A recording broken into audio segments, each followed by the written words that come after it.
Léa se tient devant le miroir, le regard fixé sur son reflet. Ses yeux observent chaque courbe, chaque marque sur son corps. Elle passe sa main sur son ventre, autrefois plat et maintenant légèrement distendu.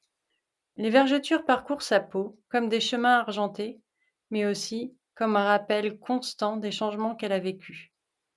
Chaque matin, c'est le même rituel. Elle enfile ses vêtements avec un mélange de frustration et de résignation. Ses jeans préférés ne lui vont plus, coincés au niveau des hanches. Ses seins, qui étaient plutôt fermes, ont perdu de leur tonus. Elle soupire, se sent étrangère dans ce corps qui est pourtant le sien. Elle ne peut s'empêcher de comparer son corps à celui des autres mères. Elle se sent lourde, mal dans sa peau. La nuit, allongée près de son mari, elle évite le contact. Elle a honte, elle se sent moche, pas désirable. Dans les magasins, les essayages sont devenus un véritable calvaire. Ça la déprime. Chaque vêtement qui ne lui va pas est vécu comme un échec personnel. Elle finit par acheter des vêtements amples qui cachent son corps plutôt que de le mettre en valeur. Léa se sent prisonnière de cette image qu'elle a d'elle-même. Elle rêve de retrouver son ancien corps. Mais est-ce qu'elle l'aimait vraiment, son ancien corps? Je suis Erika et je suis coach en gestion des émotions et plus globalement intelligence émotionnelle. Et aujourd'hui, on parlera de comment se sentir mieux avec son corps. Pourquoi est-ce qu'on se sent souvent mal dans sa peau? Parce que bon, à certaines époques, c'était plutôt bien vu d'être un peu rond. C'était sexy ou signe de richesse. Mais en attendant que ça revienne, on va se concentrer sur les raisons pour lesquelles Léa, ou peut-être toi si tu m'écoutes, a du mal à accepter son corps. Il y en a pas mal dont tu dois avoir conscience, mais peut-être pas toutes. Bon, déjà, on le sait, les médias et les standards de beauté. Toutes ces images idéalisées qu'on voit partout, dans les magazines, à la télé, sur les réseaux. Ces images influencent énormément nos perceptions.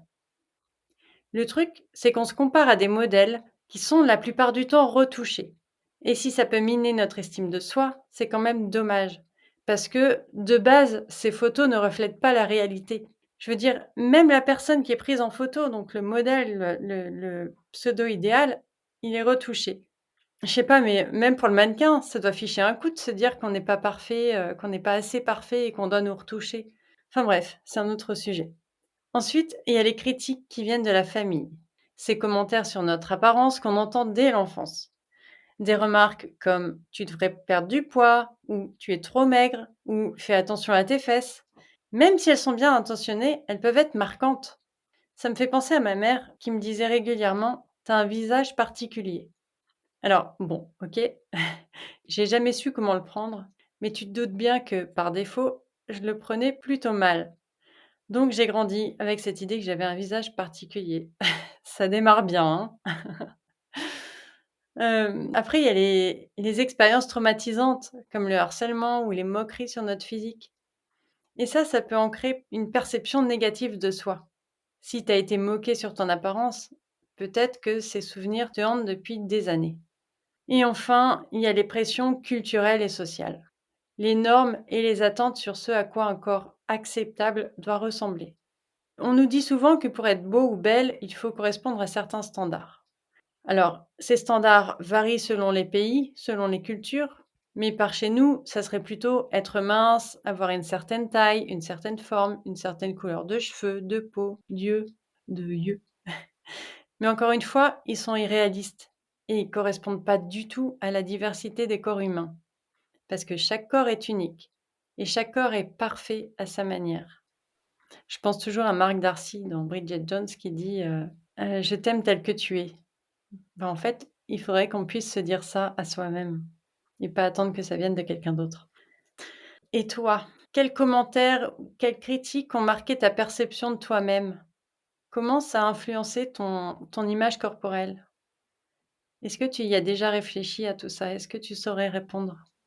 Quels commentaires ou critiques ont marqué ta perception de toi et comment ça a influencé ton image de toi, de ton corps? Une image de soi, de son corps positive, ça renforce son estime de soi et sa confiance en soi. Quand tu te sens bien dans ta peau, tu te sens plus sûr de toi, plus confiant. Tu te sens capable de tout. Et cette confiance, elle se reflète au boulot, dans tes relations, que ce soit amoureuses, amicales, familiales. et même dans ta santé physique. Si tu te sens bien dans ta peau, tu auras tendance à prendre soin de toi. Tu feras plus d'exercice, tu mangeras plus sainement, tu dormiras mieux. Et forcément, tout ça, ça contribue à une meilleure santé globale. Et aussi, par conséquent, ça va réduire ton stress et ton anxiété. Tu vois comme tout est lié? Quand tu te sens bien dans ta peau, tu ressens pas le besoin de te comparer aux autres. Tu ressens pas le besoin de te juger en permanence. Et vraiment, c'est libérateur. Regarde, je pensais en écrivant cet épisode, regarde tous ces acteurs qui de base ne sont pas considérés comme beaux, voire moches. Je vais pas citer de nom, mais je suis sûre que tu en as en tête. Quand ils deviennent célèbres, ils ont du succès. Et de ce fait, ils se sentent valorisés et mieux dans leur peau. Au fur et à mesure, ils deviennent plus charismatiques et donc attirent plus. Bon, cet exemple est pas fifou dans le sens où, là, dans cette situation, leur bien-être mental dépend des autres. Et quand le succès s'arrête, quand ils sont plus en tête d'affiche, bien souvent, on les ramasse à la petite cuillère. Mais ce que je voulais te montrer, c'est à quel point se sentir bien dans sa peau joue dans la perception qu'ont les autres de toi. Et inversement. Si tu te sens mal dans ta peau, ça jouera aussi. Mais quand on s'aime et qu'on accepte notre corps tel qu'il est, on ressent une harmonie mentale, émotionnelle et physique. On est plus équilibré, plus serein et plus ouvert à la vie, aux autres, aux opportunités. Pense à Léa, par exemple, dont je t'ai parlé au début. Si elle pouvait voir son corps sous un autre angle, sous un nouveau jour, si elle pouvait s'accepter et s'aimer telle qu'elle est, imagine la transformation que ça pourrait apporter dans sa vie. Elle serait plus confiante, plus heureuse, plus en paix avec elle-même. Et donc, ça amènerait d'autres choses dans sa vie, ça amènerait d'autres opportunités, d'autres personnes. Alors maintenant, j'aimerais que tu réfléchisses à ta propre relation avec ton corps. Comment tu pourrais améliorer ton image corporelle? Comment tu pourrais t'aimer et t'accepter tel que tu es? Tu vas me dire certainement: «Je sais pas». C'est la première chose qui te vient. Mais je voudrais que tu ailles au-delà de ce «je sais pas», que tu ailles creuser un petit peu plus parce que c'est pas une réponse, satisfaisante et je voudrais que tu ailles un peu plus loin que ça. Donc c'est pas confortable, mais essaye de le faire.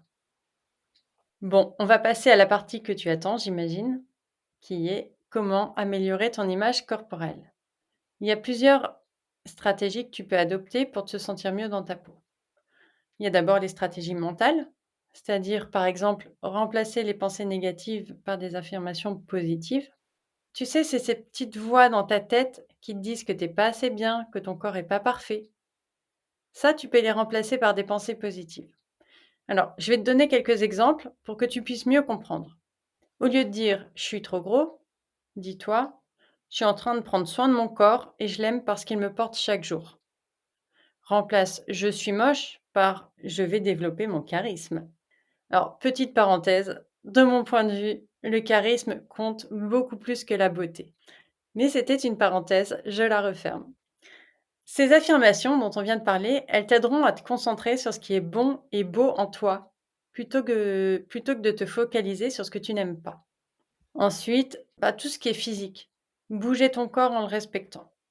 Il y a des choses qui sont bonnes pour ça, qui vont être le yoga, la marche ou la danse, parce que c'est pas uniquement bon pour ta santé physique. Je les cite aussi parce qu'elles t'aident à te reconnecter à ton corps. Par exemple, le yoga, il va t'apprendre à écouter ton corps, à respecter ses limites.